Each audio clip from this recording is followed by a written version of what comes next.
16h30 sur BFM TV, bienvenue à vous si vous nous rejoignez aujourd'hui dans le non-stop. Nous sommes ensemble jusqu'à 18h. À la une de l'actualité, la justice avait rejeté son expulsion ordonnée par Gérald Darmanin, mais un nouvel élément est révélé au sujet de l'imam Hassan Iquioussen. Le prédicateur était en fait fiché S depuis 18 mois. Alors le tribunal avait-il connaissance de cette information? Les détails dans ce journal. Dans l'actualité également, cette escalade de violence dans la bande de Gaza où 31 Palestiniens sont morts, avec peut-être un signe de répit dans l'affrontement entre le groupe djihad islamique et Israël. L'État hébreu a, semble-t-il, accepté une trêve proposée par l'Égypte à compter de ce soir 20h. Le Caire dit rester dans l'attente de la réponse palestinienne et évoque des négociations en cours. À la une également, la sécheresse dans tout l'Hexagone, et ça ne va pas s'arranger avec cette nouvelle vague de forte chaleur qui va déferler sur toute la France la semaine prochaine. Des éléments propices à de nouveaux départs de feu dans les Bouches-du-Rhône ont fait de la prévention. Nous retrouverons Thomas Herman dans le parc national des Calanques auprès d'une équipe de scouts.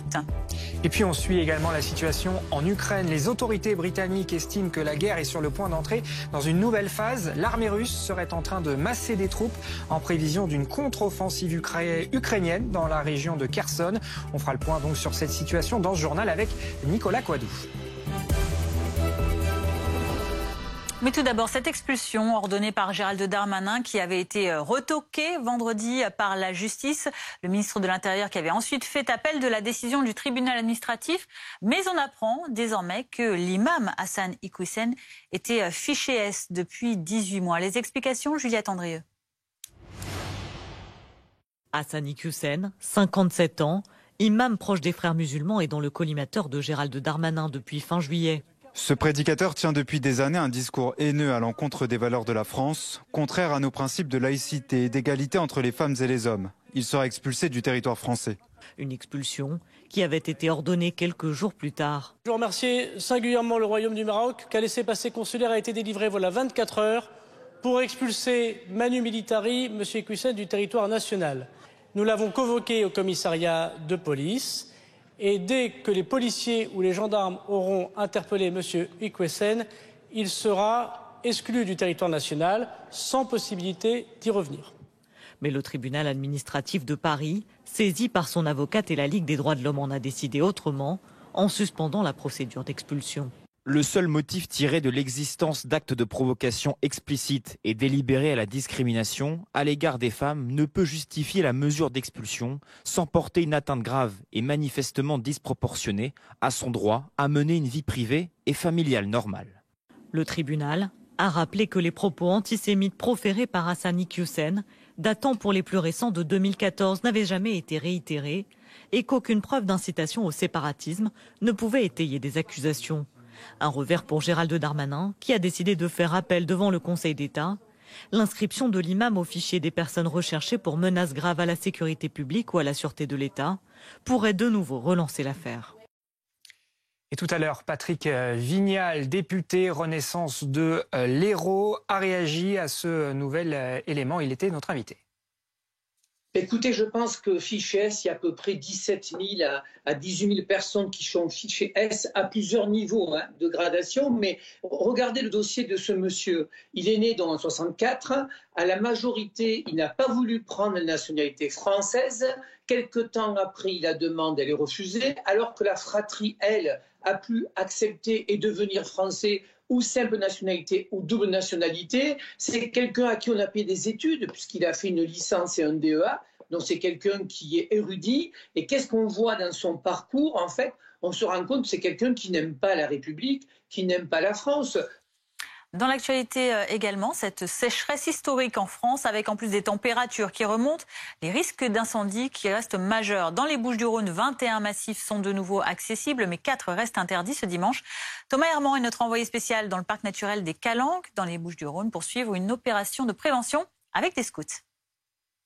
Effectivement, face à ce risque d'incendie assez marqué sur l'axe méditerranéen, il faut forcément faire de la prévention auprès des usagers des Calanques. Alors ici, on est à Marseille, dans le parc national des Calanques. Elles étaient fermées hier, elles sont de nouveau accessibles aujourd'hui, mais tout de même avec beaucoup de prudence. On va retrouver des scouts et guides de France, à la fois de Lannion et du Mans. Bonjour à vous. C'est quoi votre mission pour cet après-midi? Racontez-moi. Cet après-midi, on est en patrouille. Notre but, c'est de faire de la prévention pour les passants, les promeneurs, afin de prévenir contre les risques d'incendie, donc tout ce qui est cigarettes, le feu, etc. Vous avez une carte, ça vous sert à quoi là? C'est pour permettre de voir, en gros on est parti d'ici et on est ici et on va faire tout le chemin en aller-retour Et si jamais vous croisez des personnes, vous répondez à leurs questions, vous faites de la prévention avec elles. Voilà, c'est ça. Vous avez fait d'autres missions ou pas depuis que vous êtes arrivé ici? Oui, on a par exemple les vigies. On est sur des points hauts, on observe tout le massif et on signale des fumées. On doit être capable de les décrire. Et votre radio vous sert à quoi là? Nous sert à communiquer avec le poste de coordination directement pour lui donner des infos et notre position. Donc là vous allez marcher, remonter, puis redescendre après pour essayer de croiser du monde pour répondre à leurs questions s'il faut. C'est ça, c'est exactement ça. Bon, il fait pas trop chaud quand même là? Il fait un peu chaud mais ça risque d'aller. Bon, merci à vous et bon courage, passez une bonne après-midi. Vous l'aurez compris, tout est bon donc pour faire de la prévention auprès des usagers, à la fois des massifs qui sont ouverts au public et ceux qui sont fermés. Ça change forcément d'un jour à l'autre, mais là le risque dans les Bouches-du-Rhône est un petit peu redescendu par rapport à hier. Tout de même, il faut rester vigilant. Thomas, surtout qu'on annonce des températures qui vont remonter, notamment dans les Bouches-du-Rhône dans les prochains jours et peut-être même dès aujourd'hui, il faut être vigilant. Oui, effectivement, aujourd'hui, localement, sur l'axe méditerranéen, on va avoir jusqu'à 37 degrés. Ces fortes températures vont durer encore pendant plusieurs jours, avec une fourchette de température entre 33 à 36 degrés, au moins jusqu'à mercredi prochain. C'est pour ça qu'il y a un risque qui est marqué d'incendie jusqu'à lundi. C'est à la fois un facteur de 3 conditions météorologiques. Le premier, c'est la température, qui sera autour de 35 degrés. Les vents également de Mistral qui sont encore présents, ainsi que la tramontane dans certains secteurs, entre 30 à 50 km/h. Et surtout, le taux d'humidité dans l'air qui est en dessous des 30%, ce qui donne un facteur assez explosif pour les sapeurs-pompiers, notamment avec le risque incendie. C'est pour ça qu'il faut rester vigilant. Comment ça va évoluer dans les prochains jours? Eh bien, même s'il va faire chaud, on va perdre en intensité en termes de vent, donc ce sera un petit peu plus facile pour les sapeurs-pompiers. Mais on assiste encore cet après-midi à de nombreux départs de feu, à la fois dans les Bouches-du-Rhône, dans le département de l'Hérault, dans le département des Pyrénées-Orientales. C'est pour ça que l'ensemble des sapeurs-pompiers sont mobilisés dans les casernes prépositionnées et interviennent dès que possible pour surtout maîtriser un départ de feu naissant. C'est la stratégie en France pour maîtriser un feu. Je termine sur un chiffre que vous connaissez désormais. On est à plus de 47 000 hectares de végétation ravagée par les flammes depuis le 1er janvier. C'est assez considérable. Je vous rappelle qu'au 1er juillet de cette année, nous étions seulement à 20 000 hectares. Merci Thomas Herman avec Dominique Berthaud en direct de Lumini dans les Bouches-du-Rhône. Et on fait le point avec Sandra Larue qui nous a rejoint en plateau. Sandra Larue, quelle est la situation au niveau national? On le disait, il va faire très chaud ces prochains jours et ça va concerner tout le monde. Et oui, une nouvelle fois, c'est vrai que c'est un été exceptionnel, cet été 2022, puisque c'est reparti en effet, ou alors ça continue, puisque finalement on ne sait pas trop si on parle d'une 4e vague de chaleur ou si on parle simplement de cette 3e vague de chaleur qui a débuté le 31 juillet et qui va se poursuivre et donc s'intensifier la semaine prochaine. On parlera probablement à nouveau de canicule. Alors, on a toujours ces 2 départements en vigilance orange, le Gard, le Vaucluse. Les températures restent très élevées. A priori, ces 2 départements vont rester en vigilance orange. On va avoir à nouveau une hausse progressive des températures. Déjà cet après-midi, on a une petite hausse sur les régions du Nord, donc c'est assez sensible, pas vraiment très marqué, mais quand même les températures se réchauffent, en tout cas remontent. 28 à Paris, 30 degrés à Strasbourg, à Dijon, 31 degrés du côté de La Rochelle, et ce n'est qu'un début puisque tout cela va être très progressif. On va conserver donc ce manque de pluie, cet ensoleillement parfait. On est toujours sous la protection de l'anticyclone. S'il y a quelques précipitations, quelques averses orageuses, ce sera essentiellement sur les reliefs. Et puis, on a à nouveau, donc progressivement, ce dôme de chaleur du Sahara qui va venir sur l'ensemble du pays et qui va concerner donc l'ensemble du pays, cette masse d'air qui va rester bien rouge. On va avoir une évolution progressive des températures. Alors, ça va se stabiliser tout au long de la semaine sur les régions du sud. On sera toujours dans des valeurs très élevées. Et au nord, eh bien, ça va grimper. Vous le voyez, on a un pic qui va s'installer entre jeudi et la fin de semaine. Donc on va voir tout cela dans le détail. On a des températures demain après-midi qui vont déjà grimper. Les 30 degrés seront atteints à l'échelle nationale, voire même atteints, voire même dépassés. 32 degrés du côté de Nantes, à Dijon déjà, 30 degrés tout juste à Paris, 31 à Strasbourg. Sur les régions du sud, évidemment, ça reste très chaud, 36 à Montpellier. Mardi après-midi, on monte encore d'un cran, donc on dépasse les 30 degrés largement sur les régions du Nord, avec 33 degrés au Mans, à Dijon, à Strasbourg, 31 à Paris. Évidemment, toujours cette chaleur qui reste très marquée au sud, 36 sur le sud-ouest. Alors je vous parle des températures de la journée, mais évidemment les températures de la nuit vont rester également très élevées. On ne descendra pas par endroits en dessous des 20 degrés. Et vous voyez, ça va s'intensifier encore par l'ouest. Même scénario que le 18 juillet dernier. Par l'ouest, on attend encore 35 degrés du côté de La Rochelle et de Nantes, mais a priori pas de 40 degrés du côté de Brest comme on avait pu le vivre ces derniers temps. Le pic, jeudi, vendredi. Après, a priori, donc ce sera à confirmer avec Météo France, l'échéance est encore un petit peu lointaine, mais on pourrait avoir une petite dégradation orageuse qui va se mettre en place par l'ouest, donc de l'air un petit peu plus frais, un peu moins chaud en tout cas, qui pourrait faire baisser, mais là aussi très progressivement les températures. Dimanche, encore 32 degrés de moyenne au nord et au sud. Voilà, on n'en a donc pas fini de la chaleur et donc de cette sécheresse avec une conséquence des pénuries d'eau dans de très nombreuses communes. Dans l'Aveyron, par exemple, pour pallier à cette difficulté, des livraisons d'eau sont organisées par camions-citernes, notamment dans l'Aubrac. En effet, les réserves en eau de cette région sont au plus bas, y compris en eau potable dans certains secteurs. Edgar Becquet et Joanne de Marle. Pour Gérard, chauffeur routier depuis 1966, c'est une mission un peu particulière qui l'attend. Alors qu'il transporte habituellement du lait, il s'approvisionne aujourd'hui en eau sur cette borne incendie. Je devais faire ce soir une Clermont-Ferrand, et puis mon patron m'a dit non, tu ne vas pas faire une Clermont-Ferrand, tu vas aller porter de l'eau. L'objectif, éviter à tout prix une pénurie d'eau dans la communauté de communes d'Aubrac. Elle pourrait en effet venir à manquer. Une fois la citerne remplie, avec 30 000 litres d'eau, c'est l'heure pour Gérard de prendre la direction de l'usine d'eau potable de Thérondelle pour la réalimenter. Près de 3000 personnes en dépendent. Au total, 4 camions-citernes sont mobilisés. Un va-et-vient qui inquiète les habitants concernés. C'est inquiétant de voir circuler des camions-citernes. L'autre jour, il y en avait 3 arrêtés dans le village, donc on savait qu'ils allaient à l'usine. Ça fait peur. On est inquiet. On se fait livrer ils sont livrés par l'Aïol automatiquement. Du fait de ne plus avoir d'eau en ce moment, on peut être que inquiet, quoi. Une décision prise par le président de la communauté de communes, inquiet par cette situation de sécheresse. C'est à titre aussi pédagogique. Lorsqu'on distribue de l'eau, cela veut dire que la situation est grave. Mais nous avons mis en œuvre depuis une semaine déjà, avec les services de la communauté de communes, une communication très appuyée, de manière à ce que, petit à petit, dans la conscience collective, entre ce message, préservons l'eau, protégeons-la, elle est précieuse, elle est rare, protégeons-la. Et là, vous allez faire combien de rotations aujourd'hui D'après ce que le patron nous a dit, on fait 2 rotations. Et vous allez au total apporter combien? Et ça veut, alors, vous voyez, on a une citerne qui fait 30 000, on l'a chargée, celle-là fait 28, ça fera 56.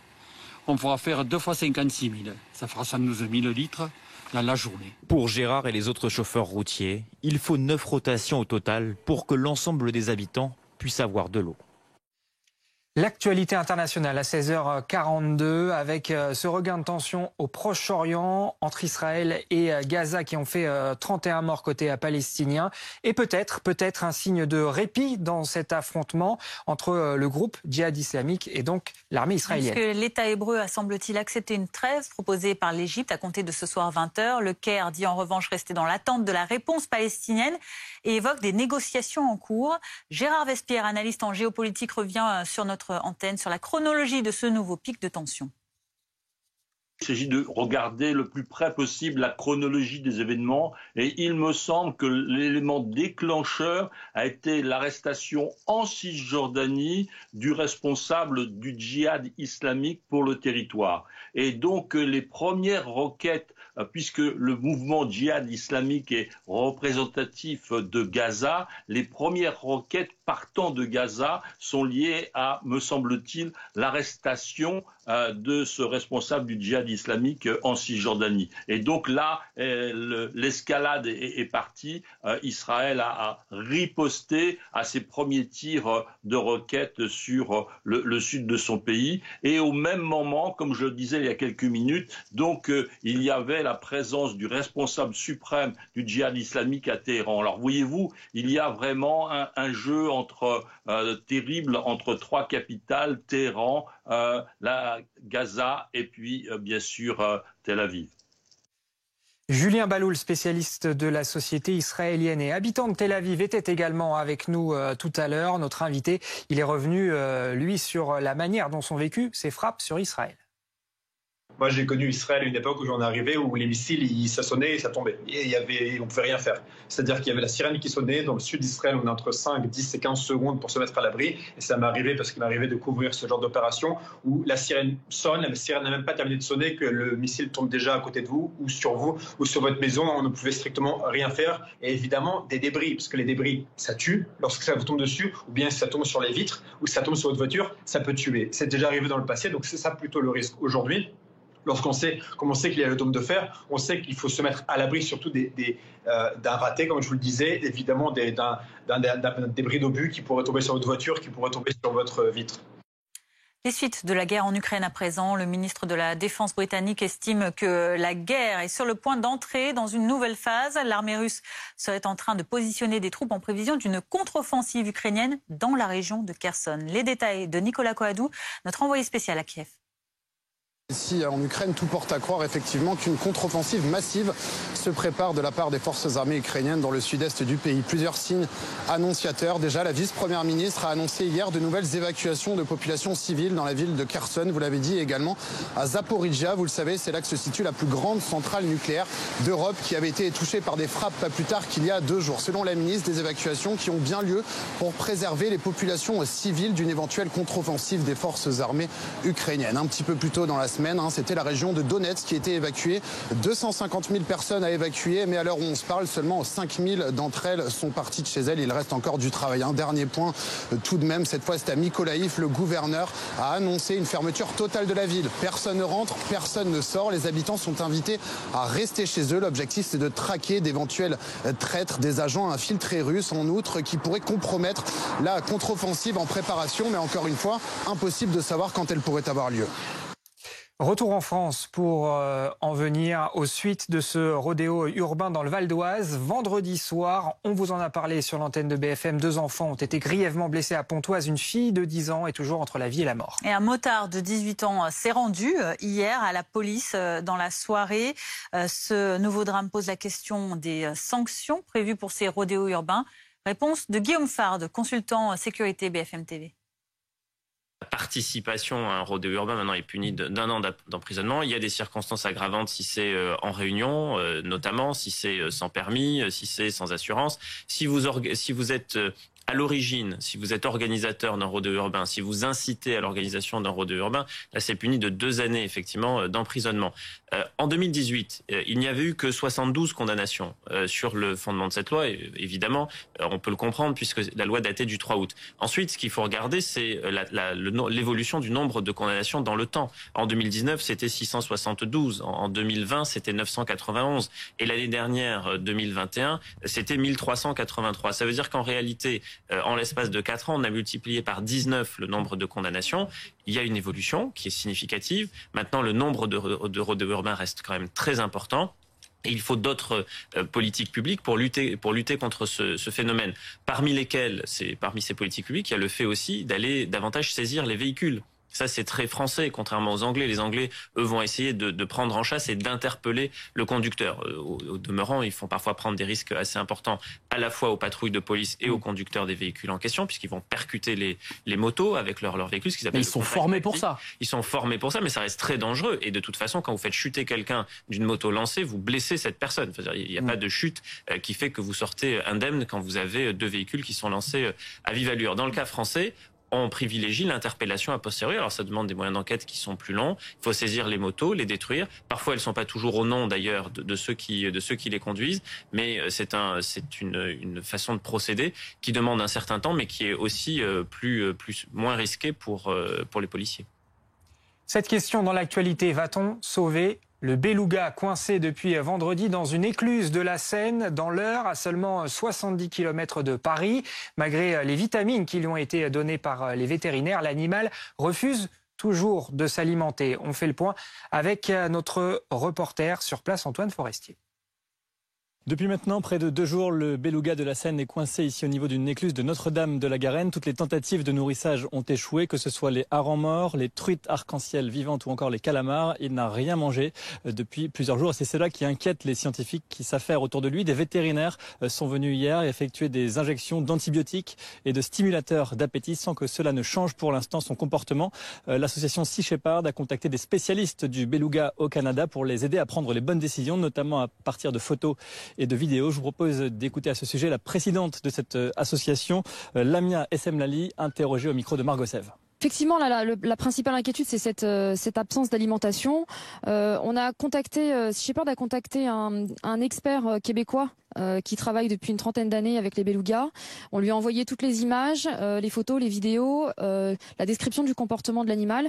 D'après lui, le fait qu'il ne s'alimente pas n'est pas l'origine du problème, c'est plutôt un symptôme d'une maladie dont il pourrait être porteur. Il n'est pas particulièrement inquiet par rapport aux tâches.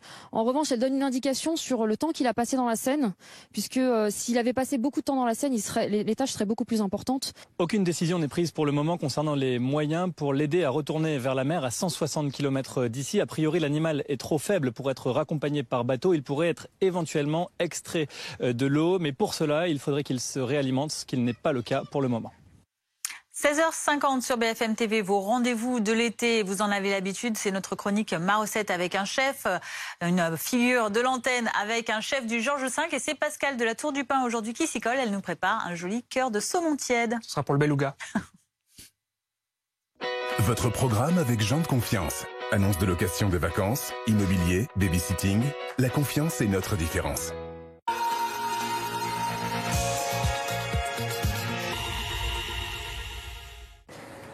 On a beaucoup de chance aujourd'hui parce que Christian Pesquer nous accueille dans ses cuisines. 3 étoiles. 3 étoiles Michelin. On est au 5 à Paris. C'est le temple de la gastronomie française. Est-ce que je t'ai bien présenté? On peut pas mieux faire. Et aujourd'hui, oui. Je te fais un petit saumon avec Voilà. des perles de légumes. Alors, Christian, on commence par quoi? Là, tu vas prendre des petites carottes et tu vas faire des petites billes, tu vois. Tu roules, voilà. Hein. Tu fais faire ça aux enfants, tu vois. Ah ouais, c'est génial. Regarde, j'ai ton talent. Hein. Ben voilà, regarde, tu vois. Je vais pas être embauché. Voilà, et là, tu me fais des petites billes de navet, pareil. D'accord. Alors, carotte, navet. Tu rentres dedans, oui. tu tournes. Ah oui, il faut vraiment tourner, d'accord. Voilà. Je rentre. Voilà. Super idée. Ok. Une fois que tu as ça, ouais. On en fait quelques-uns. Avec le concombre. Le navet, concombre, carotte. Super, bah tu vois que tu réussis bien. Voilà, super. Non, c'est très joli. Hein, tu vois les belles couleurs? C'est appétissant, c'est joli. Une fois que tu les as, tu as préparé de l'eau, de l'eau bouillante. On va les mettre. On va cuire la carotte un petit peu qui est plus dure. Ouais. Après, le navet. C'est moins dur que la carotte. Un peu moins. On va les faire cuire. Ouais. Et au dernier moment, on va mettre des concombres. Bon, montre-nous le saumon. On va chez le poissonnier. Oui. C'est ça? Le poissonnier ou dans un supermarché, on prend un morceau de saumon fumé. Vous voyez combien de centimètres? 1 centimètre, un gros centimètre. Tu vois? Voilà. C'est beau. Là, nos billes sont à peu près cuites. On va finir. Voilà, les petites billes de concombre qu'on rajoute. Un coup d'ébullition. On va les laisser un peu croquantes. Okay. Regarde que c'est beau. C'est beau. On va faire un petit beurre blanc. Okay. On prend un peu d'échalote. Ciselé très très fin. Ouais. On va mettre un peu de vin blanc. On va cuire ça doucement. On va mettre un peu de crème. Ah, tu mets de la crème, d'accord. On appelle ça un petit beurre à nantais. Et on prend un peu de beurre. Oui, salé. Breton. Hors de question que ce soit autre chose. Ah c'est bah ça. bien sûr. Ah oui. Faut que ça soit très liquide finalement. D'accord. Alors tu vas prendre tes légumes, tous tes légumes, tu vas les mettre à réchauffer dans ce petit beurre. D'accord. Regarde comme c'est beau. Et là, beaucoup de jus. Voilà. Et là, on peut mettre des petites fleurs. Ah, c'est des petites pensées. Tu vois? Ah bah là, ça change tout. 2 petites pensées dans l'assiette. Entre fleurs. Regarde ça, cette merveille. Ah, je vais te faire goûter, tu vas voir. Quelques légumes. Un peu de sauce. T'as le moelleux, t'as le croquant. Et surtout, t'as beaucoup d'amour dans les assiettes. Beaucoup d'amour. Refaites-le à la maison, vous allez faire un tabac. Merci Christian. Merci beaucoup pour cet accueil et ce plat merveilleux. C'était votre programme avec Jean de Confiance. Annonce de location de vacances, immobilier, babysitting. La confiance est notre différence. 16h54 sur BFM TV, la météo, Sandra Larue. Regardez la météo en toute sérénité avec les alarmes et caméras Vérissure. C'est sûr, c'est Vérissure.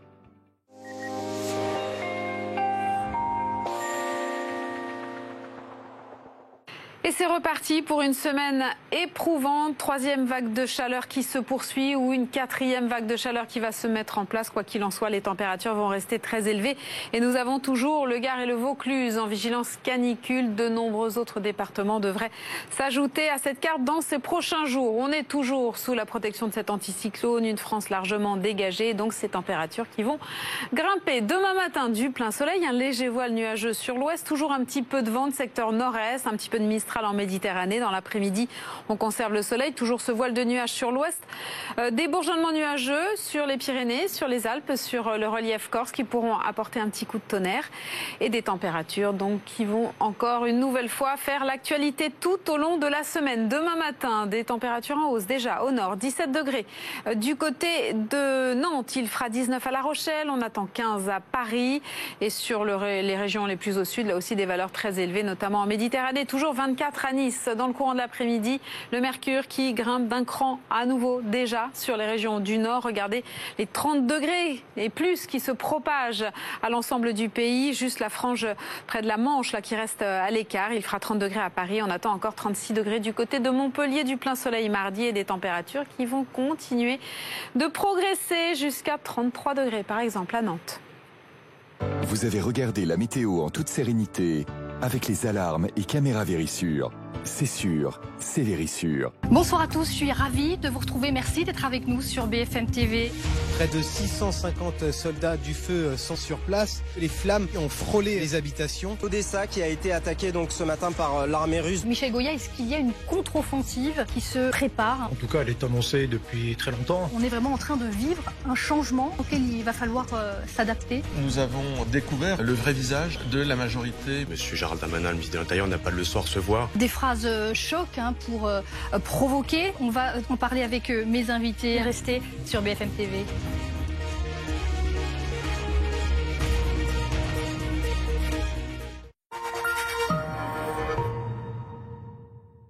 La Montagne Noire, c'est le terroir de nos saucissons Montagne Noire, la fierté de notre coopérative. Ici, en Occitanie, nous prenons le temps pour qu'ils révèlent tout leur caractère. Montagne Noire, le temps du terroir. Tu fais quoi? Je fais les courses sur Carrefour. Tu vois là, c'est tous les trucs à moins de 2 euros. Vas-y, moi je vais acheter des trucs à moins de 2 euros. Du ketchup. Des tomates, des gâteaux, plein de bonbons. Des tomates cerises. Oui, du poulet. En 5 minutes, on a fait notre liste de courses sans se déplacer. Il y a même les tickets de caisse dedans. Génial de tout comparer, on va faire des économies. C'est ouf. Avec l'appli, c'est jusqu'à 50 € d'économie par mois grâce à la carte Carrefour. Trop bien. Vous êtes artisan, entrepreneur ou vous cherchez un métier d'avenir? Groupe Verlaine accélère son développement et ouvre ses portes à 200 franchisés avec un droit d'entrée à partir de 30 000 €. Rejoignez Groupe Verlaine et faites partie de l'élite de la rénovation énergétique. Préinscription sur groupeverlaine.com.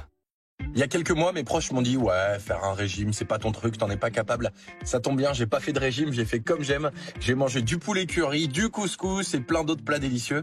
Et aujourd'hui, je suis à moins 13 kilos grâce à vous. Merci comme j'aime, je suis prêt pour l'été. Alors pour perdre du poids comme Robin, venez vite faire votre devis en ligne sur commej'aime.fr. C'est gratuit, simple et sans engagement. Rendez-vous sur commej'aime.fr, commej'aime.fr. Et surtout, n'oubliez pas le .fr. Vous êtes plombier, restaurateur, fleuriste ou patron d'une agence immobilière? Votre vie va changer. Vous voulez faire de la pub locale à la télé, mais vous ne savez pas comment vous y prendre. Aujourd'hui, ça n'a jamais été aussi facile. Vous choisissez votre zone de diffusion. Vous définissez votre budget à partir de 2 000 € et le tour est joué. Il ne vous reste plus qu'à diffuser votre publicité sur les chaînes locales de BFM. Enfin une solution ultra simple pour faire connaître votre activité près de chez vous. Qui est le numéro 1 des fournitures scolaires en ligne? Rentrediscount.com. Rentrediscount, c'est plus de 10 000 produits. Avec toutes les marques, pour toutes les classes, jusqu'à moins 40%. Et toujours sans bouger de chez vous. Alors pour vos fournitures scolaires, c'est... Rentrediscount.com. J'allais le dire. Propriétaire ou bailleur, en isolant et ravalant votre maison par l'extérieur à partir de 79 € par mois. Restez au frais l'été et au chaud l'hiver. Baissez vos factures de chauffage jusqu'à moins 75%. Inscrivez-vous vite sur groupeverlaine.com ou appelez le 3620 et dites Groupe Verlaine.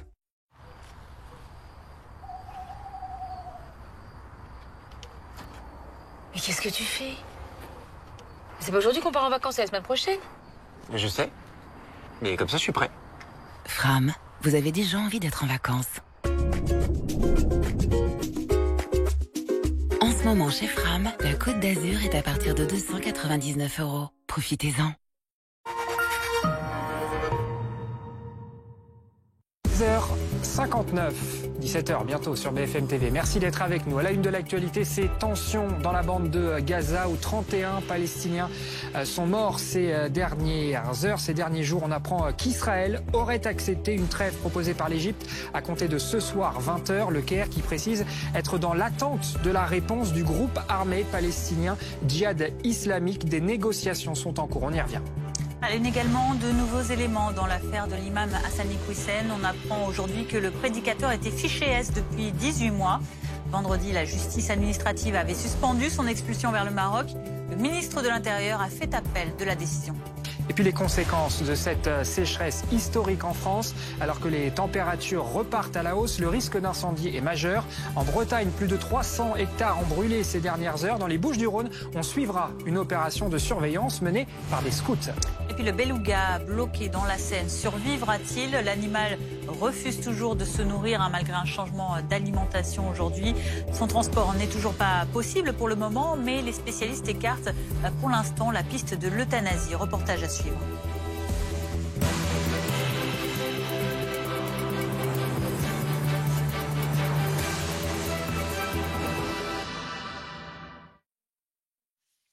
D'abord donc ces tensions qui se poursuivent au Proche-Orient dans la bande de Gaza. On apprend qu'Israël a accepté une trêve proposée par l'Égypte à compter de ce soir 20h.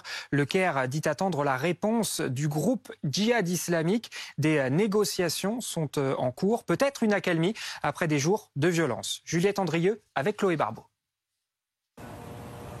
C'est un espoir après 48 heures de violence. Israël a accepté une trêve proposée par l'Égypte. Ce matin encore, de nouvelles salves de roquettes ont été tirées vers l'État hébreu. Les sirènes d'alerte ont retenti jusqu'à Jérusalem, alors que des centaines d'Israéliens se rassemblaient dans la vieille ville à l'occasion d'une fête juive. Mais grâce au système de défense antiaérien appelé Dôme de fer, aucune victime. Pareil ce matin à Sderot, tout près de la bande de Gaza.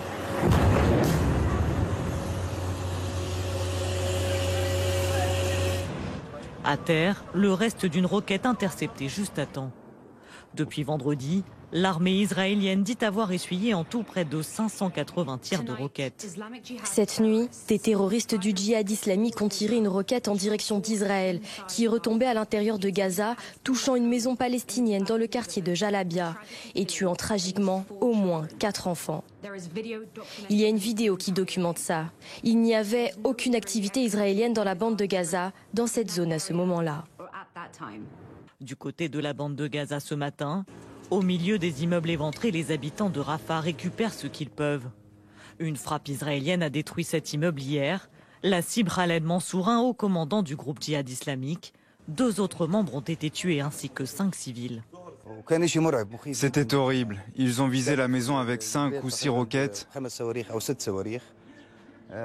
Il y avait des morceaux de corps par terre. C'est horrible. Ils ciblent les gens. Ils ciblent les personnes sans défense qui sont en sécurité chez eux. Ils ciblent les enfants et les personnes âgées.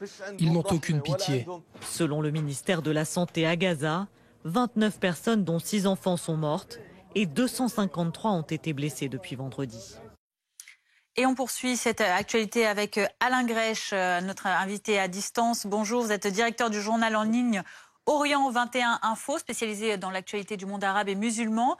On a donc cette discussion qui sont en cours avec sous l'égide de l'Égypte. L'Égypte qui nous dit qu'Israël a accepté la trêve proposée par l'Égypte, mais qu'elle attend toujours une réponse du djihad islamique. Quelle est, selon vous, l'issue que ça pourrait donner ? Écoutez, d'abord, il faut rappeler que cette escalade a été déclenchée par Israël sans qu'Israël, au moment où elle mène ses opérations, n'ait subi aucune attaque. Donc, effectivement, c'est Israël qui est à l'initiative. Aujourd'hui, Israël a tué un certain nombre de responsables du djihad. En tous les cas, c'est ce qu'ils affirment. Ils ont tué une trentaine de civils en plus. Je veux dire, eux, ils voudraient limiter le conflit parce que on sait très bien que ce conflit n'aboutira nulle part. C'est la 4e ou 5e guerre que Israël mène contre Gaza, avec des centaines de gens tués. Il y a toujours une escalade, il y a toujours des morts essentiellement palestiniens, mais aussi israéliens.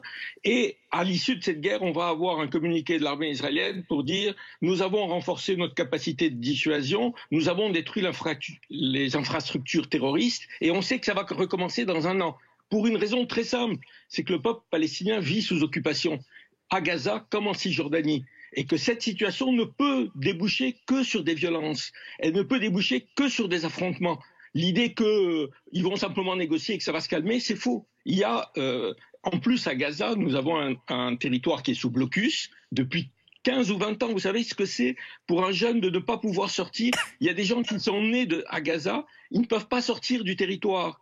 Et effectivement, ça crée une volonté de résistance, une volonté, ils sont prêts effectivement à tout, mais c'est cette situation qui crée les escalades successives. Malheureusement, Israël ne tire aucune leçon, et malheureusement, il faut le dire, la communauté internationale, les États-Unis en premier lieu, laisse faire sans aucune réponse, alors qu'il y a des dizaines de résolutions des Nations Unies qui disent qu'Israël doit se retirer des territoires occupés. Mais on n'accepte pas, Israël n'accepte pas de se plier à ces résolutions et se plaint d'être l'agressé, ce qui est quand même un paradoxe. Alain Grech, on entend dire donc que l'Égypte se place en médiateur dans ce nouveau pic de tension. Est-ce que vous pouvez nous expliquer quel est le rôle de ce pays? L'Égypte joue un rôle central. D'abord, comme vous savez, Gaza, entre 1948, c'est-à-dire le moment où Israël a été créé, et 1967 a été sous contrôle égyptien. C'était un territoire autonome, mais c'était sous contrôle égyptien. Et les services de renseignement égyptiens ont une très grande influence sur la situation à Gaza. Donc ils ont à plusieurs reprises joué les intermédiaires entre le Hamas et Israël. D'ailleurs, il faut rappeler qu'Israël négocie avec le Hamas.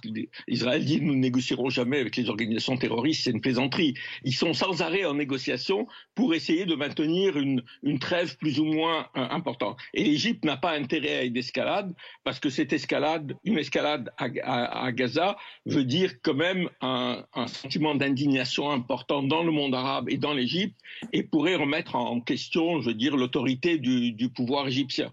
Mais l'Égypte joue un rôle majeur. En plus, comme vous savez, l'Égypte a des relations diplomatiques avec Israël depuis longtemps. Et donc, il y a une coopération entre l'Égypte et Israël qui est très ancienne. Vous le disiez tout à l'heure, ces conflits, ces tensions entre Israël et Gaza, ça n'est pas nouveau malheureusement. Comment est-ce que vous expliquez cette fois-ci cette attaque qualifiée de préventive par Israël, dont l'État hébreu dit que c'est pour venir à bout de cette organisation du djihad islamique? D'abord, je répète, c'est-à-dire, on sait qu'ils ne vont pas en venir à bout. C'est pas que, je veux dire, les guerres successives menées par Israël avec l'idée nous allons détruire les infrastructures du terrorisme, elles aboutissent toujours à la même chose. Donc c'est quoi, c'est un prétexte? C'est ce que vous voulez dire, un prétexte à quoi à ce moment-là? Non. Ils sont pris par leur propre contradiction, c'est-à-dire qu'ils sont dans une situation où ils contrôlent la vie à Gaza. Il y a des organisations que eux qualifient de terroristes, que ce soit le Hamas, le djihad islamique ou même le Fatah, et qui résistent et qui refusent la normalisation avec Israël. Et donc, il y a toujours l'idée que si on tape encore un peu plus fort, ça aboutira à calmer la situation. Et il y a un autre élément qui joue de manière très importante, c'est M. Lapid est devenu Premier ministre il y a quelques semaines, c'est un civil et il veut faire la preuve qu'il est un vrai homme fort, qu'il peut utiliser la violence contre les Palestiniens, qu'il n'a pas peur, etc. C'est aussi un élément de la bataille électorale. Vous savez qu'il y a des élections en Israël à l'automne et il est très menacé par Netanyahou, donc il veut affirmer sa force et sa détermination à lutter contre le terrorisme, entre guillemets. Dernière question, Alain Grech, est-ce que vous y croyez finalement à cette possibilité d'un cessez-le-feu? On parle d'une perspective, d'une trêve là pour 20 heures dès ce soir. Oh oui, c'est tout à fait possible. Je veux dire, de toute façon, je veux dire, comme je dis, il n'y a pas de solution. Donc, à un moment, ce soit maintenant ou dans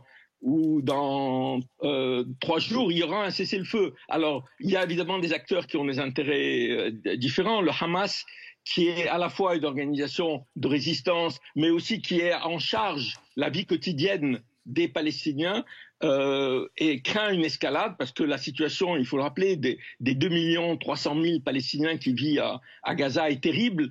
Je veux dire, il y a une situation économique. Vous avez vu que la centrale électrique, il n'y a pas d'électricité, etc., etc. Donc, le Hamas a une responsabilité et donc il joue en ce moment une politique à la fois de soutien verbal à l'idée de la résistance, mais en même temps, il craint une escalade qui aboutirait à des destructions supplémentaires contre Gaza.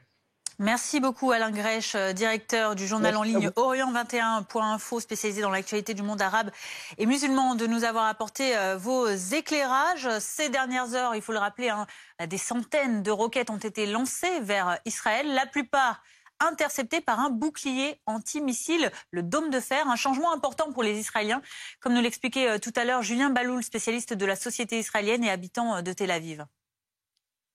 Moi, j'ai connu Israël à une époque où j'en arrivais, où les missiles, ça sonnait et ça tombait. Et on ne pouvait rien faire. C'est-à-dire qu'il y avait la sirène qui sonnait. Dans le sud d'Israël, on a entre 5, 10 et 15 secondes pour se mettre à l'abri. Et ça m'est arrivé parce qu'il m'arrivait de couvrir ce genre d'opération où la sirène sonne, la sirène n'a même pas terminé de sonner, que le missile tombe déjà à côté de vous ou sur votre maison. On ne pouvait strictement rien faire, juste après prier que ça ne tombe pas sur vous. Et lorsque le dôme de fer est entré en action, si mes souvenirs sont bons, dans le courant de l'année 2011, ça a été un vrai game changer, ça a tout changé. Et lorsque les premiers missiles sont tombés à Tel Aviv, il y a 10 ans maintenant, en 2012, le dôme de fer a tout juste eu le temps d'être déployé pour protéger la ville. Donc aujourd'hui, la plus grosse menace, c'est évidemment saturer le dôme de fer, c'est ce que le Hamas était capable de faire l'an dernier. Le djihad islamique n'en est pas capable en envoyant beaucoup de missiles et évidemment des débris, parce que les débris, ça tue lorsque ça vous tombe dessus, ou bien si ça tombe sur les vitres, ou si ça tombe sur votre voiture, ça peut tuer. C'est déjà arrivé dans le passé, donc c'est ça plutôt le risque aujourd'hui. Lorsqu'on sait, comme on sait qu'il y a le dôme de fer, on sait qu'il faut se mettre à l'abri surtout d'un raté, comme je vous le disais, évidemment d'un débris d'obus qui pourrait tomber sur votre voiture, qui pourrait tomber sur votre vitre. Suite de l'actualité sur BFM TV à 17h11. Retour en France, tout autre chose avec ces nouveaux éléments dans l'affaire de l'imam Hassan Iquissen. On apprend aujourd'hui que l'homme était fiché S et ce depuis 18 mois. Pour rappel, il était accusé par les autorités françaises de propos antisémites, homophobes et anti-femmes. Vendredi, la justice administrative avait suspendu son expulsion vers le Maroc. Dans la foulée, le ministre de l'Intérieur, Gérald Darmanin, avait fait appel de cette décision. On en vient à présent à cette autre actualité qui concerne cette sécheresse historique en France. Tout le territoire est concerné, à commencer par la Bretagne. Des incendies y ont brûlé plus de 300 hectares de végétation dans les départements du Morbihan et du Finistère. Dans le Morbihan, tous les feux ont été fixés durant la nuit, selon la préfecture. Et avec cette sécheresse, les pompiers sont engagés à nouveau dans des journées à haut risque un petit peu partout en France. Dans les Bouches-du-Rhône, l'accès à 4 massifs sur 25 reste interdit aujourd'hui. Dans le département, des opérations de prévention sont organisées. Au parc national des Calanques, les pompiers sont épaulés par des scouts. On voit ça avec Thomas Herman. Nous sommes au parc national des Calanques à Marseille avec un camp de scouts et guides de France qui sont basés à Lumini pour faire de la surveillance et de la prévention de feux de forêt. Agathe, toi tu es postée à l'une des vigies, c'est quoi ta mission aujourd'hui? Alors moi je suis de Vigie Marseille Vert, donc je vais surveiller les forêts pour voir s'il y a des risques de feu, donc des personnes qui se promènent dans le massif pour le signaler, car s'ils ont un mégot qui jette, c'est à risque de faire brûler toute une forêt. Justement, tu as des jumelles pour t'aider ou pas? C'est ça exactement, donc pour aller voir plus loin, je peux regarder par les jumelles pour avoir une signalisation plus importante. C'est ça exactement. On va retrouver Armel qui est justement à sa carte et sa boussole parce que la zone est assez grande. Qu'est-ce qu'on surveille comme direction et surtout avec quoi vous communiquez avec le poste de commandement? Alors nous on est là sur le point jaune, on a toute une vue sur Marseille et aussi derrière dans le massif. Donc dès qu'on a un signalement, enfin dès qu'on voit de la fumée, on essaye de positionner le plus précis possible la zone où il y a le problème. Et ensuite, on communique cette information au poste de coordination qui, lui, reste au camp. Et donc, on donne la zone la plus précise possible et qui, lui, va donner les ordres aux secours pour qu'ils interviennent. Merci beaucoup. Alors une mission qui est tout de même assez utile, notamment dans cette période de risque incendie assez élevé sur l'axe méditerranéen, avec la règle des 3,30 qui s'applique. On a des températures au-dessus des 30 degrés, des vents supérieurs à 30 km/h et surtout un taux d'humidité dans l'air qui est en dessous des 30%. Le risque incendie qui va courir jusqu'en début de semaine, jusqu'à lundi prochain. Et si le risque d'incendie est maximal, c'est donc à cause de la sécheresse, mais aussi de ces températures qui repartent à la hausse. On s'attend à une 4e vague de la canicule la semaine prochaine, ça commence même aujourd'hui. Les températures pourraient atteindre les 35 degrés en moyenne sur tout le territoire avec un pic de chaleur attendu vendredi. À 17h14, on en vient maintenant aux suites de ce rodéo urbain dans le Val d'Oise. Vendredi soir, on en a parlé sur cette antenne. 2 enfants ont été grièvement blessés à Pontoise avec une fillette de 10 ans entre la vie et la mort. Un motard de 18 ans, lui, s'est rendu à la police hier avec son avocat. On fait le point avec Nicolas Laurent. C'est sur cette esplanade d'ordinaire très fréquentée que le drame a eu lieu vendredi soir. Il est environ 21h30 lorsque 2 enfants s'amusent ensemble au pied de ces barres d'immeubles. Ils seront percutés à vive allure, quelques minutes plus tard par une moto, conduite par l'un des participants à un rodéo urbain. La petite fille de 11 ans, grièvement blessée à la tête, elle, souffre d'un traumatisme crânien. Son pronostic vital est engagé. L'autre garçon de 10 ans a lui aussi été hospitalisé. Blessé aux jambes, son état s'est stabilisé. Le principal suspect a 18 ans, habite le quartier. Il s'est rendu de lui-même au commissariat au lendemain de l'accident. Il avait perdu son portable.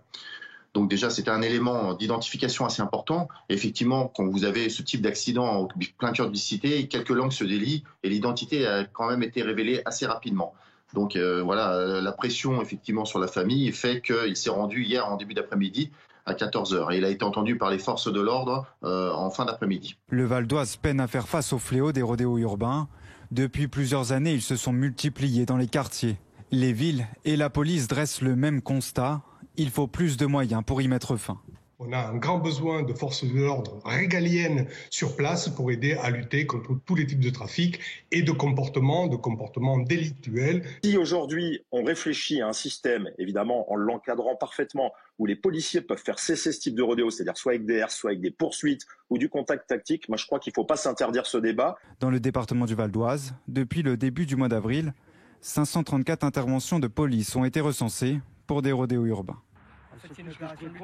L'Ukraine maintenant, avec cette polémique qui ressurgit autour du président Zelensky. Le journal allemand Die Welt publie les extraits d'une biographie qui met en cause le président ukrainien. De quoi s'agit-il exactement? Écoutez les éclairages du journaliste Régis Jantes.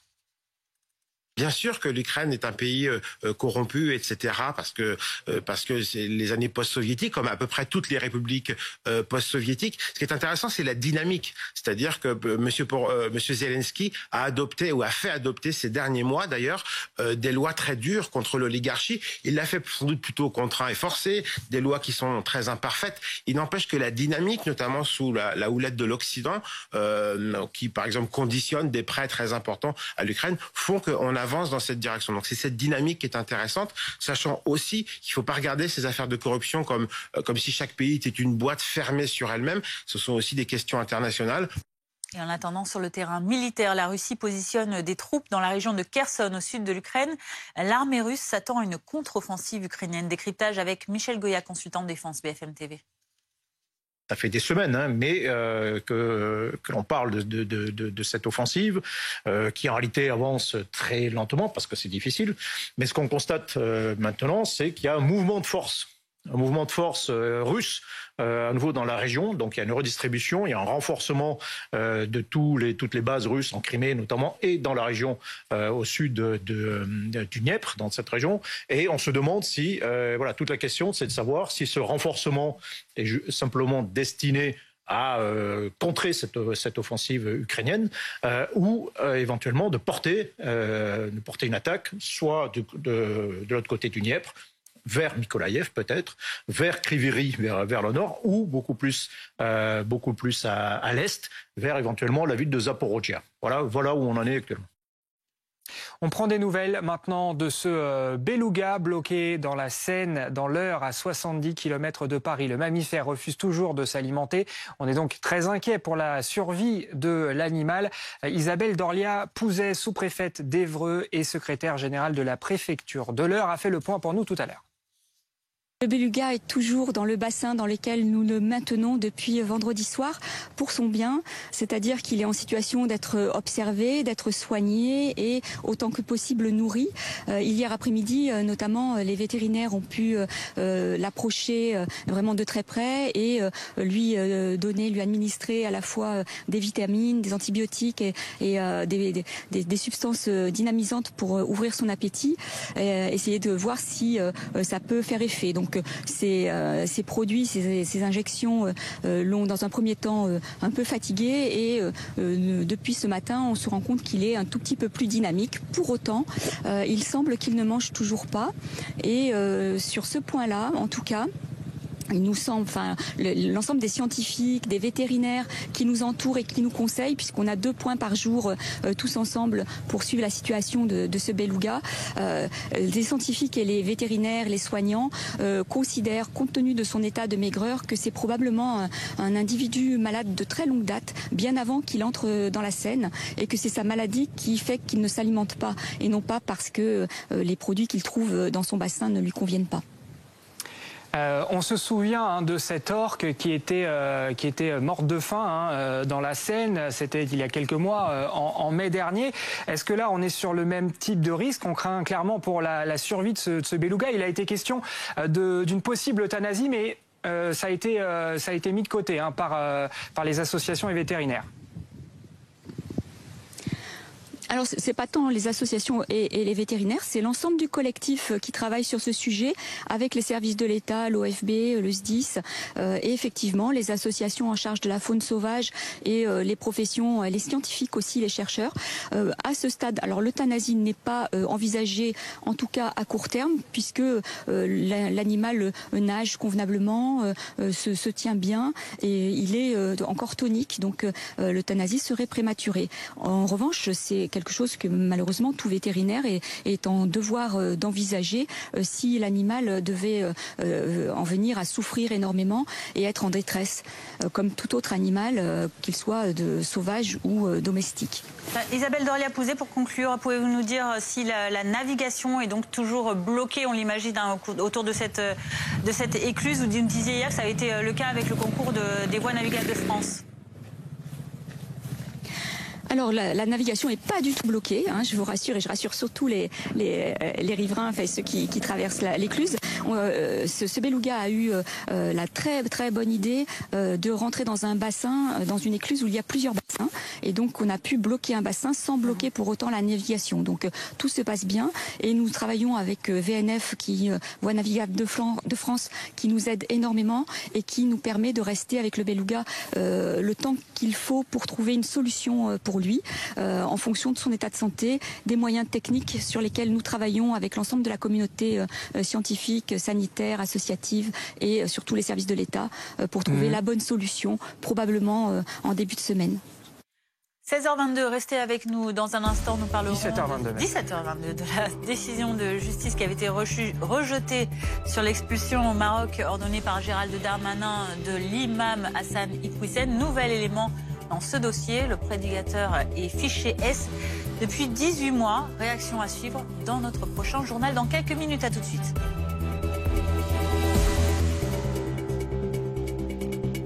Découvrez BFM Alsace, la dernière des chaînes régionales de BFM. Bienvenue sur BFM Alsace. Et au total, 10 chaînes locales à votre service. Bienvenue dans la plus belle région de France. La plus gastronomique, la plus ensoleillée, la plus nature de France, la plus chaleureuse, la plus capitale des régions de France. Trafic, météo, transport, culture. Simplifiez-vous la vie avec les chaînes locales de BFM. Et bientôt, BFM Normandie.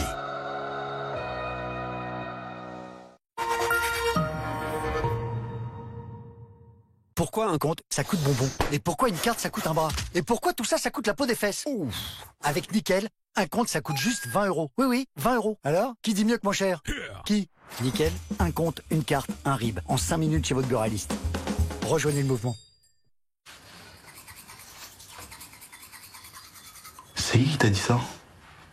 Mathéo. Et Mathéo t'a dit qu'une petite souris, avec ses petits bras, allait t'apporter une pièce de 1 euro. Si jamais tu mettais dans ton oreiller. Oui. On va changer d'école, mon amour. Ah bon? Mathéo, c'est un gros malade, ce gamin.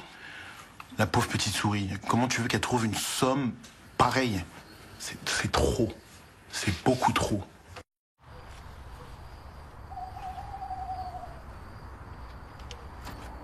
Mais qu'est-ce que tu fais? C'est pas aujourd'hui qu'on part en vacances, c'est la semaine prochaine. Je sais. Mais comme ça, je suis prêt. Fram, vous avez déjà envie d'être en vacances. En ce moment, chez Fram, la Grèce est à partir de 399 €. Profitez-en. Quand vous commandez comme j'aime, vous recevez d'abord ce gros colis. Dedans, vos repas pour 1 mois et à l'intérieur, 4 valisettes, une par semaine, et dans chaque valisette, tous vos repas pour une semaine.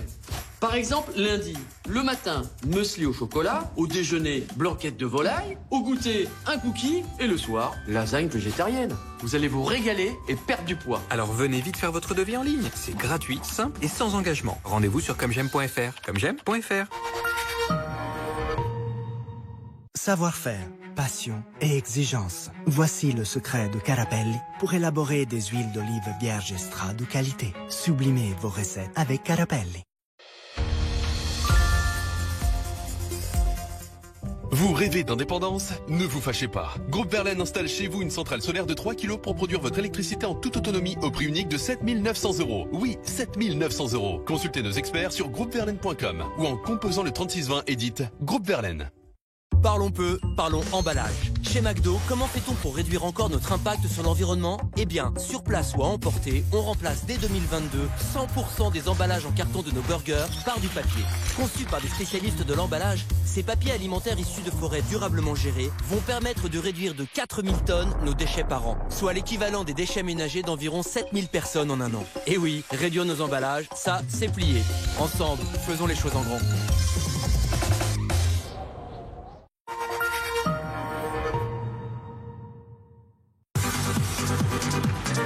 Suivez votre programme avec Coyote, parce que c'est quand même plus sympa de rouler avec tous ces points.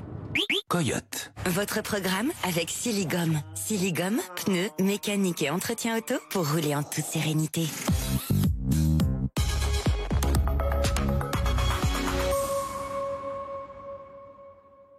Votre info trafic en ce deuxième week-end de chassé-croisé de l'été. Vous le voyez au niveau national, bison futé voit vert dans le sens des départs comme des retours et orange dans le sud-est, dans les deux sens de circulation. On reste évidemment prudent sur la route.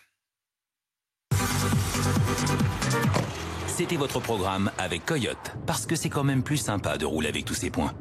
Coyote. C'était votre programme avec Siligom. Siligom, pneus, mécanique et entretien auto pour rouler en toute sérénité. Et une quatrième vague de chaleur approche. On fait le point sur la météo avec Sandra Larue. Regardez la météo en toute sérénité avec les alarmes et caméras Vérissure. C'est sûr, c'est Vérissure.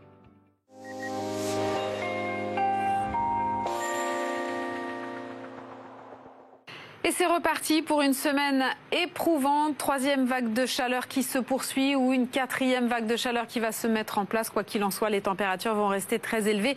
Et nous avons toujours le Gard et le Vaucluse en vigilance canicule. De nombreux autres départements devraient s'ajouter à cette carte dans ces prochains jours. On est toujours sous la protection de cet anticyclone, une France largement dégagée. Donc ces températures qui vont grimper. Demain matin, du plein soleil, un léger voile nuageux sur l'ouest. Toujours un petit peu de vent de secteur nord-est, un petit peu de mistral en Méditerranée. Dans l'après-midi, on conserve le soleil, toujours ce voile de nuages sur l'ouest. Des bourgeonnements nuageux sur les Pyrénées, sur les Alpes, sur le relief corse qui pourront apporter un petit coup de tonnerre et des températures donc qui vont encore une nouvelle fois faire l'actualité tout au long de la semaine. Demain matin, des températures en hausse déjà au nord, 17 degrés. Du côté de Nantes, il fera 19 à La Rochelle, on attend 15 à Paris et sur les régions les plus au sud, là aussi des valeurs très élevées, notamment en Méditerranée, toujours 24 4 à Nice dans le courant de l'après-midi. Le mercure qui grimpe d'un cran à nouveau déjà sur les régions du nord. Regardez les 30 degrés et plus qui se propagent à l'ensemble du pays. Juste la frange près de la Manche là, qui reste à l'écart. Il fera 30 degrés à Paris. On attend encore 36 degrés du côté de Montpellier. Du plein soleil mardi et des températures qui vont continuer de progresser jusqu'à 33 degrés par exemple à Nantes. Vous avez regardé la météo en toute sérénité avec les alarmes et caméras Vérissure. C'est sûr, c'est Vérissure. 17h30 sur BFM TV, à la une de l'actualité, la justice avait rejeté son expulsion au Maroc ordonnée par Gérald Darmanin. Nouvel élément dans le dossier de l'imam Hassan Iquioussem, le prédicateur était fiché S depuis 18 mois. Réaction politique à suivre dans notre journal.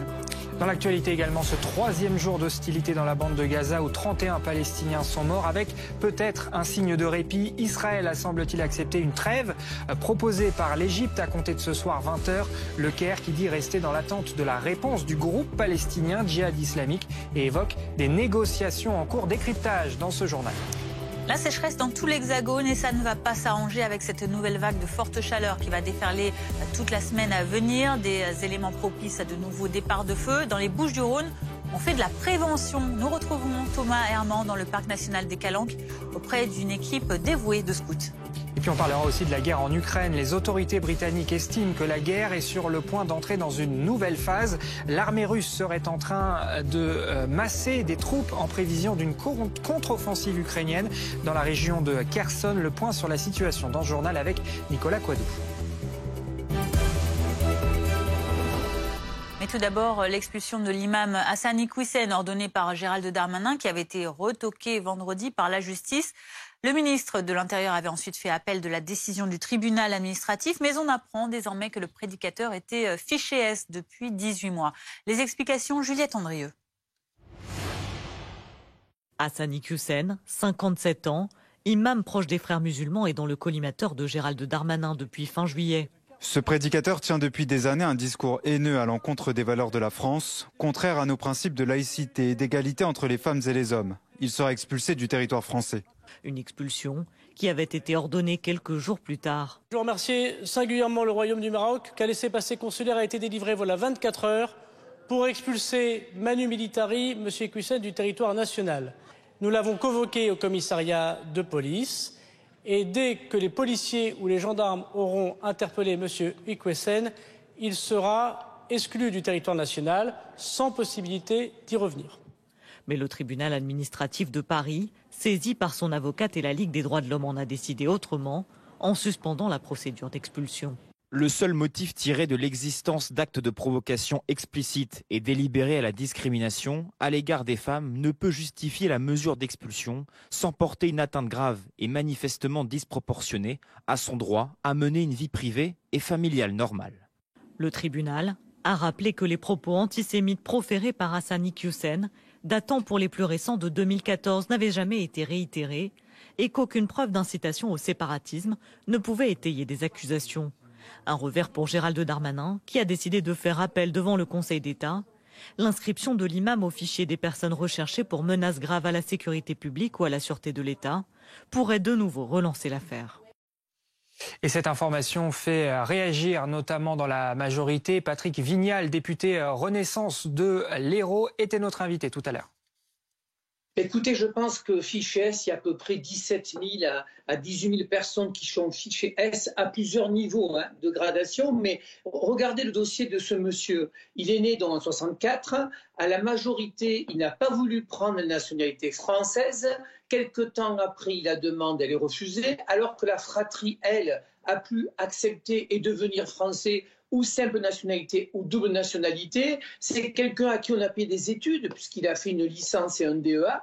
Donc c'est quelqu'un qui est érudit. Et qu'est-ce qu'on voit dans son parcours? En fait, on se rend compte que c'est quelqu'un qui n'aime pas la République, qui n'aime pas la France.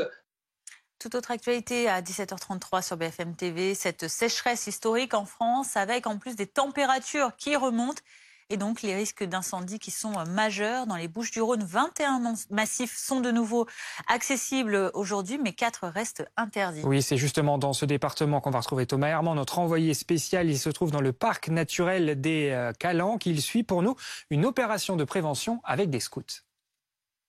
Effectivement, face à ce risque d'incendie assez marqué sur l'axe méditerranéen, il faut forcément faire de la prévention auprès des usagers des Calanques. Alors ici, on est à Marseille, dans le parc national des Calanques. Elles étaient fermées hier, elles sont de nouveau accessibles aujourd'hui, mais tout de même avec beaucoup de prudence. On va retrouver des scouts et guides de France, à la fois de Lannion et du Mans. Bonjour à vous. C'est quoi votre mission pour cet après-midi? Racontez-moi. Cet après-midi, on est en patrouille. Notre but, c'est de faire de la prévention pour les passants, les promeneurs, afin de prévenir contre les risques d'incendie, donc tout ce qui est cigarettes, le feu, etc. Vous avez une carte, ça vous sert à quoi là?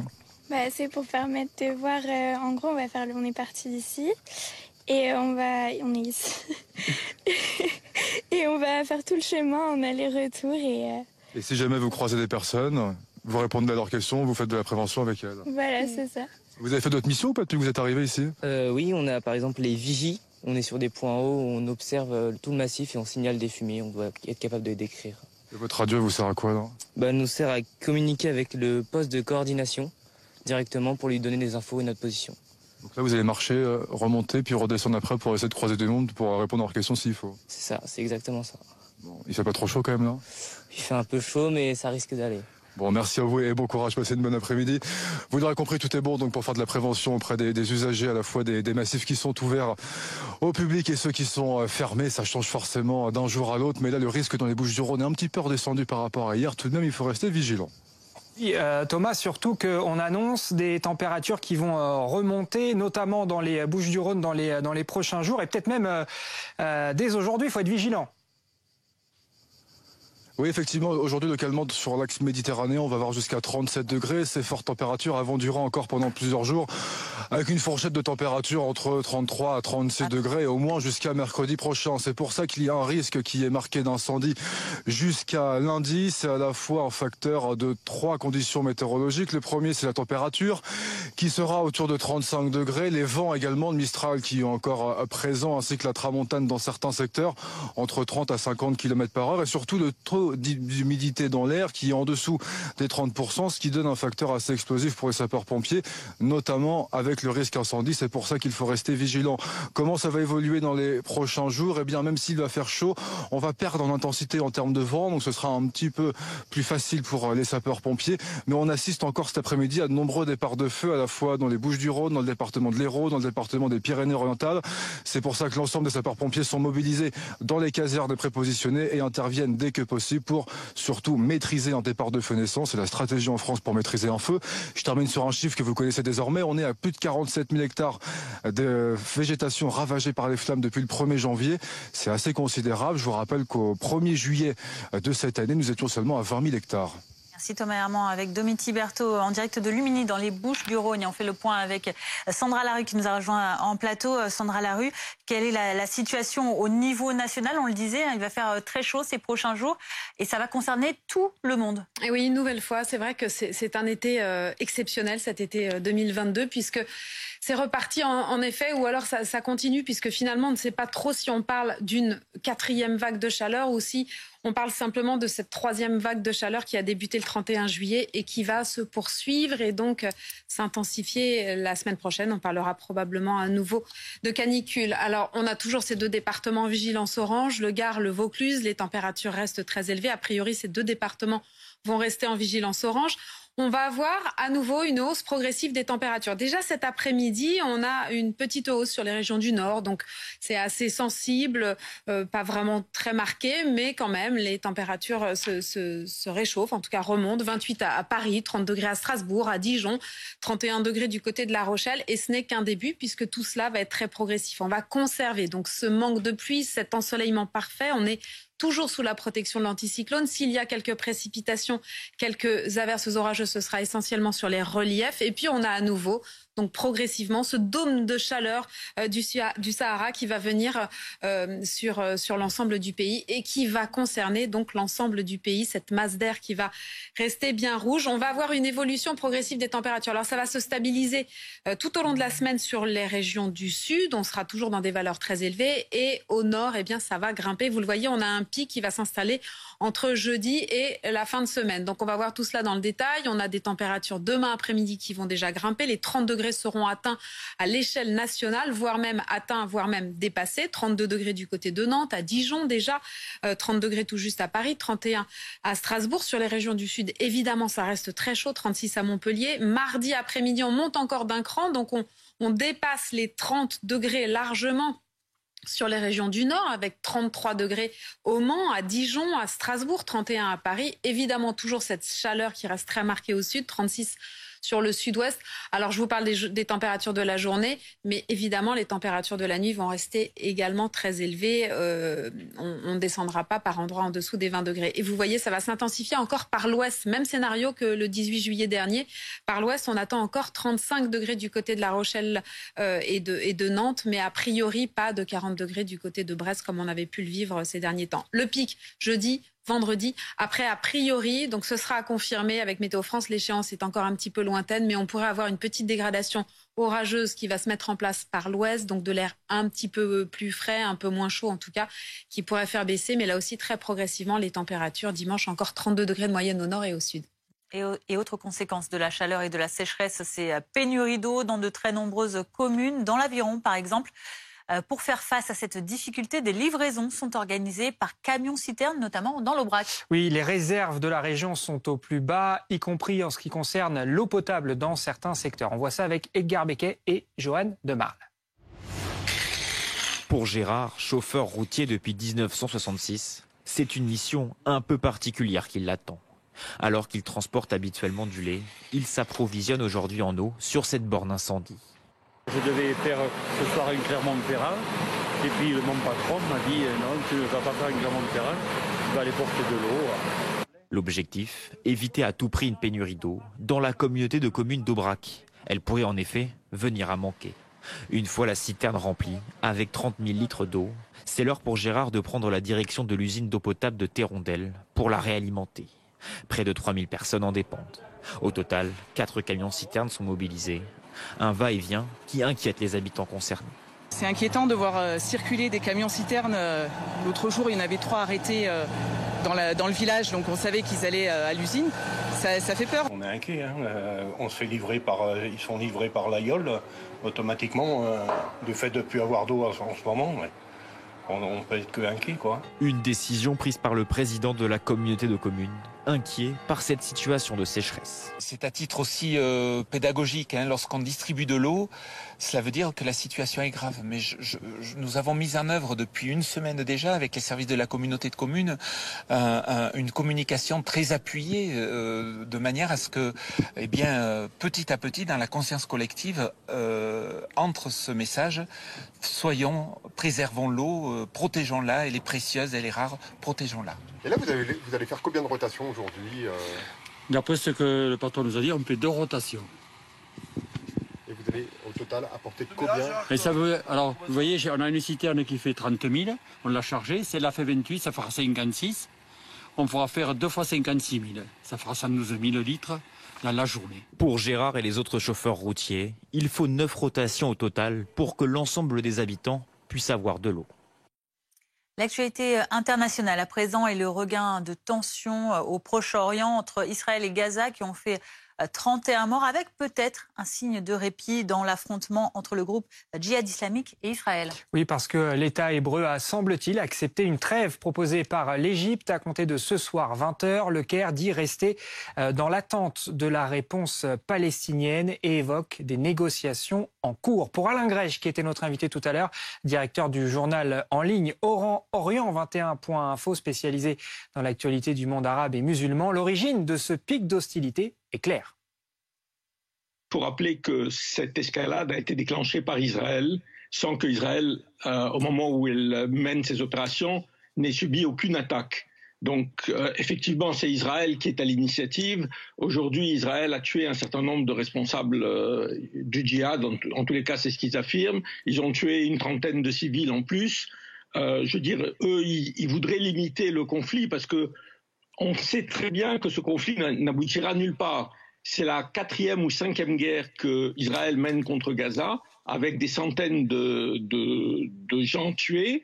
Il y a toujours une escalade, il y a toujours des morts essentiellement palestiniens, mais aussi israéliens.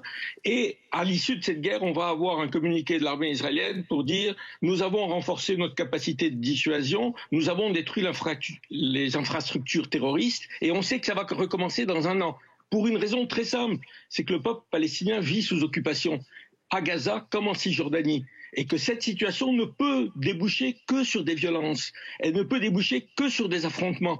L'idée qu'ils vont simplement négocier et que ça va se calmer, c'est faux. Il y a, en plus à Gaza, nous avons un territoire qui est sous blocus depuis 15 ou 20 ans. Vous savez ce que c'est pour un jeune de ne pas pouvoir sortir? Il y a des gens qui sont nés à Gaza, ils ne peuvent pas sortir du territoire. Et effectivement, ça crée une volonté de résistance, ils sont prêts effectivement à tout, mais c'est cette situation qui crée les escalades successives. Malheureusement, Israël ne tire aucune leçon, et malheureusement, il faut le dire, la communauté internationale, les États-Unis en premier lieu, laisse faire sans aucune réponse, alors qu'il y a des dizaines de résolutions des Nations Unies qui disent qu'Israël doit se retirer des territoires occupés. Mais on n'accepte pas, Israël n'accepte pas de se plier à ces résolutions et se plaint d'être l'agressé, ce qui est quand même un paradoxe. Alain Grech, on entend dire donc que l'Égypte se place en médiateur dans ce nouveau pic de tension. Est-ce que vous pouvez nous expliquer quel est le rôle de ce pays ? L'Égypte joue un rôle central. D'abord, comme vous savez, Gaza, entre 1948, c'est-à-dire le moment où Israël a été créé, et 1967 a été sous contrôle égyptien. C'était un territoire autonome, mais c'était sous contrôle égyptien. Et les services de renseignement égyptiens ont une très grande influence sur la situation à Gaza. Donc ils ont à plusieurs reprises joué les intermédiaires entre le Hamas et Israël. D'ailleurs, il faut rappeler qu'Israël négocie avec le Hamas. Israël dit « nous ne négocierons jamais avec les organisations terroristes », c'est une plaisanterie. Ils sont sans arrêt en négociation pour essayer de maintenir une trêve plus ou moins importante. Et l'Égypte n'a pas intérêt à une escalade, parce que une escalade à Gaza veut dire quand même un sentiment d'indignation important dans le monde arabe et dans l'Égypte, et pourrait remettre en question, je veux dire, l'autorité du pouvoir égyptien. Mais l'Égypte joue un rôle majeur. En plus, comme vous savez, l'Égypte a des relations diplomatiques avec Israël depuis longtemps. Et donc, il y a une coopération entre l'Égypte et Israël qui est très ancienne. Vous le disiez tout à l'heure, ces conflits, ces tensions entre Israël et Gaza, ça n'est pas nouveau malheureusement. Comment est-ce que vous expliquez cette fois-ci cette attaque qualifiée de préventive par Israël, dont l'État hébreu dit que c'est pour venir à bout de cette organisation du djihad islamique? D'abord, je répète, c'est-à-dire, on sait qu'ils ne vont pas en venir à bout. C'est pas que, je veux dire, les guerres successives menées par Israël avec l'idée nous allons détruire les infrastructures du terrorisme, elles aboutissent toujours à la même chose. Donc c'est quoi? C'est un prétexte? C'est ce que vous voulez dire? Un prétexte à quoi à ce moment-là? Non. Ils sont pris par leur propre contradiction, c'est-à-dire qu'ils sont dans une situation où ils contrôlent la vie à Gaza. Il y a des organisations que eux qualifient de terroristes, que ce soit le Hamas, le djihad islamique ou même le Fatah, et qui résistent et qui refusent la normalisation avec Israël. Et donc, il y a toujours l'idée que si on tape encore un peu plus fort, ça aboutira à calmer la situation. Et il y a un autre élément qui joue de manière très importante, c'est M. Lapid est devenu Premier ministre il y a quelques semaines, c'est un civil, et il veut faire la preuve qu'il est un vrai homme fort, qu'il peut utiliser la violence contre les Palestiniens, qu'il n'a pas peur, etc.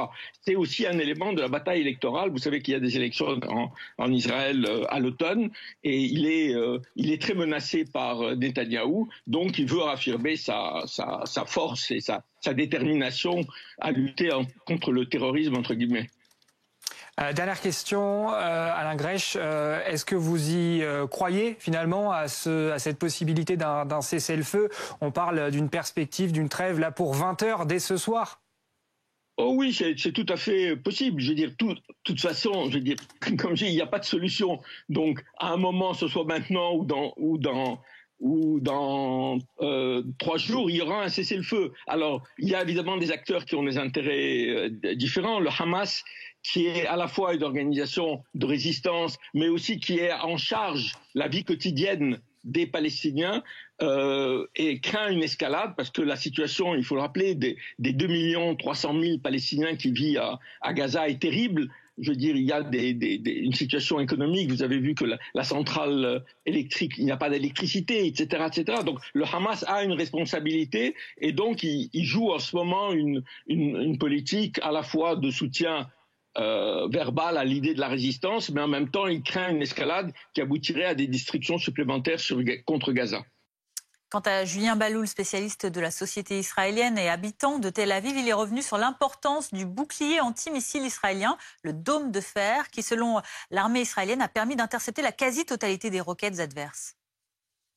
Moi, j'ai connu Israël à une époque où j'en arrivais où les missiles, ça sonnait et ça tombait. Et on ne pouvait rien faire. C'est-à-dire qu'il y avait la sirène qui sonnait. Dans le sud d'Israël, on est entre 5, 10 et 15 secondes pour se mettre à l'abri. Et ça m'est arrivé parce qu'il m'arrivait de couvrir ce genre d'opération où la sirène sonne, la sirène n'a même pas terminé de sonner, que le missile tombe déjà à côté de vous ou sur votre maison. On ne pouvait strictement rien faire. Et évidemment, des débris, parce que les débris, ça tue lorsque ça vous tombe dessus, ou bien si ça tombe sur les vitres, ou si ça tombe sur votre voiture, ça peut tuer. C'est déjà arrivé dans le passé, donc c'est ça plutôt le risque aujourd'hui. Lorsqu'on sait qu'il y a le dôme de fer, on sait qu'il faut se mettre à l'abri surtout d'un raté, comme je vous le disais, évidemment d'un débris d'obus qui pourrait tomber sur votre voiture, qui pourrait tomber sur votre vitre. L'actualité en France maintenant à 17h49 avec cette question, va-t-on pouvoir sauver le beluga? L'actualité en Ukraine tout d'abord. Pardon, actualité en Ukraine avec le ministère de la Défense britannique qui estime que la guerre est sur le point d'entrer dans une nouvelle phase. L'armée russe serait en train de positionner des troupes en prévision d'une contre-offensive dans la région de Kherson. Les détails avec Nicolas Coadou et Julie Roser, nos envoyés spéciaux à Kiev. Ici en Ukraine, tout porte à croire effectivement qu'une contre-offensive massive se prépare de la part des forces armées ukrainiennes dans le sud-est du pays. Plusieurs signes annonciateurs. Déjà, la vice-première ministre a annoncé hier de nouvelles évacuations de populations civiles dans la ville de Kherson. Vous l'avez dit également à Zaporizhzhia. Vous le savez, c'est là que se situe la plus grande centrale nucléaire d'Europe qui avait été touchée par des frappes pas plus tard qu'il y a 2 jours. Selon la ministre, des évacuations qui ont bien lieu pour préserver les populations civiles d'une éventuelle contre-offensive des forces armées ukrainiennes. Un petit peu plus tôt dans la semaine, c'était la région de Donetsk qui était évacuée. 250 000 personnes à évacuer, mais à l'heure où on se parle, seulement 5 000 d'entre elles sont parties de chez elles. Il reste encore du travail. Un dernier point, tout de même, cette fois c'est à Mykolaïv. Le gouverneur a annoncé une fermeture totale de la ville. Personne ne rentre, personne ne sort. Les habitants sont invités à rester chez eux. L'objectif, c'est de traquer d'éventuels traîtres, des agents infiltrés russes, en outre, qui pourraient compromettre la contre-offensive en préparation. Mais encore une fois, impossible de savoir quand elle pourrait avoir lieu.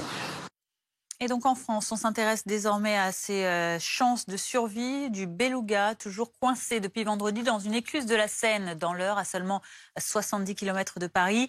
Malgré les vitamines qui lui ont été données par les vétérinaires, l'animal refuse toujours de s'alimenter. Son état de santé est toujours sous très haute surveillance, mais l'option d'une euthanasie est écartée à ce stade. Les précisions d'Antoine Forestier, notre reporter sur place. Depuis maintenant près de 2 jours, le beluga de la Seine est coincé ici au niveau d'une écluse de Notre-Dame de la Garenne. Toutes les tentatives de nourrissage ont échoué, que ce soit les harengs morts, les truites arc-en-ciel vivantes ou encore les calamars. Il n'a rien mangé depuis plusieurs jours. C'est cela qui inquiète les scientifiques qui s'affairent autour de lui. Des vétérinaires sont venus hier effectuer des injections d'antibiotiques et de stimulateurs d'appétit sans que cela ne change pour l'instant son comportement. L'association Sea Shepherd a contacté des spécialistes du beluga au Canada pour les aider à prendre les bonnes décisions, notamment à partir de photos et de vidéos. Je vous propose d'écouter à ce sujet la présidente de cette association, Lamia Essemlali, interrogée au micro de Margot Sève. Effectivement, la principale inquiétude, c'est cette absence d'alimentation. On a contacté, Sea Shepherd a contacté un expert québécois qui travaille depuis une trentaine d'années avec les belugas. On lui a envoyé toutes les images, les photos, les vidéos, la description du comportement de l'animal. D'après lui, le fait qu'il ne s'alimente pas n'est pas l'origine du problème, c'est plutôt un symptôme d'une maladie dont il pourrait être porteur. Il n'est pas particulièrement inquiet par rapport aux tâches. En revanche, elle donne une indication sur le temps qu'il a passé dans la Seine, puisque s'il avait passé beaucoup de temps dans la Seine, les tâches seraient beaucoup plus importantes. Aucune décision n'est prise pour le moment concernant les moyens pour l'aider à retourner vers la mer à 160 km d'ici. A priori, l'animal est trop faible pour être raccompagné par bateau. Il pourrait être éventuellement extrait de l'eau, mais pour cela, il faudrait qu'il se réalimente, ce qui n'est pas le cas pour le moment. 17h53, la météo.